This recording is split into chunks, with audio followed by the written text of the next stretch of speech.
আমাদের সাথে ভার্চুয়ালি যুক্ত হয়েছেন বিএনপির দেশ গড়ার কর্মসূচি ৭ দিন ব্যাপী এই অনুষ্ঠানের প্রথম দিন ছিল জাতীয়তাবাদী ছাত্র দলের আয়োজনে। রাজধানীর কৃষিবিদ ইনস্টিটিউশন মিলনায়তনে বিকেলে দ্বিতীয় ধাপের আয়োজনে ভার্চুয়ালি যোগ দেন বিএনপির ভারপ্রাপ্ত চেয়ারম্যান তারেক রহমান।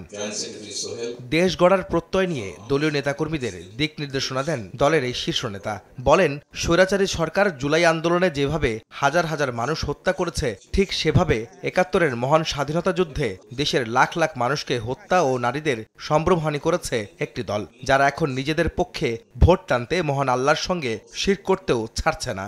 আমরা শুনেছি অনেক একটি রাজনৈতিক দলের কিছু ব্যক্তি বা বেশ কিছু ব্যক্তি বিভিন্ন জিনিসের টিকিট বিক্রি করে বেড়াচ্ছে, বিভিন্ন জিনিসের কনফার্মেশন দিয়ে বেড়াচ্ছে। যেটি আমার না, সেটির কমিটমেন্ট যদি করি তাহলে আমি তার সাথে পাল্লা দিচ্ছি। আমার নর্মাল দৃষ্টিকোণ থেকে আমি বুঝি যে সেটি হচ্ছে শিরক, সেটি হচ্ছে শিরকের পর্যায়ে পড়ে। যারা এইসব কথা বলে তারা শিরক করছে। আপনি যদি তাদের কথা শোনেন, আপনিও শিরকের পর্যায়ে পড়ে যাবেন। আপনাকেই বলছি, ইন্স্যুরেন্স করলে সিটিতে সুরক্ষা পাবেন নিশ্চিত। যেভাবে পতিত স্বৈরাচার পালিয়ে যাওয়ার আগে হাজারো হাজারো মানুষকে হত্যা করেছিল ক্ষমতা ধরে রাখার জন্য, এই যাদেরকে কেউ কেউ বলে যে একবার দেখুন না এদেরকে, তাদেরকে দেশের মানুষ ৭১ সালেই দেখেছে নিজেদের রাজনৈতিক স্বার্থ রক্ষার্থে লক্ষ লক্ষ মানুষকে শুধু হত্যাই করেনি, তাদের সহকর্মীরা কিভাবে মা বোনদের ইজ্জত পর্যন্ত লুট করেছিল। এই কথাটি আমাদেরকে মনে রাখতে হবে। সামনে কঠিন সময় আসছে সতর্ক করে বিএনপির ভারপ্রাপ্ত চেয়ারম্যান বলেন, পলাতক ফ্যাসিস্ট সরকারের মতো একটি গোষ্ঠী বিএনপির বিরুদ্ধে অপপ্রচার শুরু করেছে।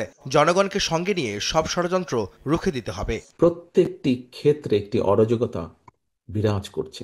আমাদের সামনের সময়গুলো কিন্তু খুব ভালো নয়। সামনে অনেক কঠিন সময়ে অপেক্ষা করছে আমাদের জন্য।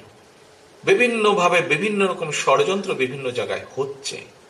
এই ষড়যন্ত্র রুখে দিতে পারে এই দেশের জনগণ, এবং এই ষড়যন্ত্র জনগণকে নিয়ে সাথে রুখে দিতে পারে বিএনপি, বাংলাদেশ জাতীয়তাবাদী দল।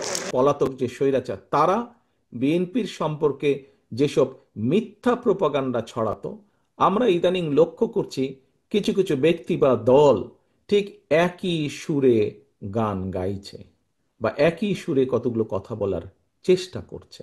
এর আগে সকালে কর্মসূচি উদ্বোধন করে দলটির মহাসচিব মির্জা ফখরুল ইসলাম আলমগীর বলেন, ধর্মের নামে বিভাজন ও দলের বিরুদ্ধে একটি গোষ্ঠী অপপ্রচার চালাচ্ছে। সাইবার অপপ্রচারের বিরুদ্ধে ঐক্যবদ্ধ লড়াইয়েরও ডাক দেন তিনি।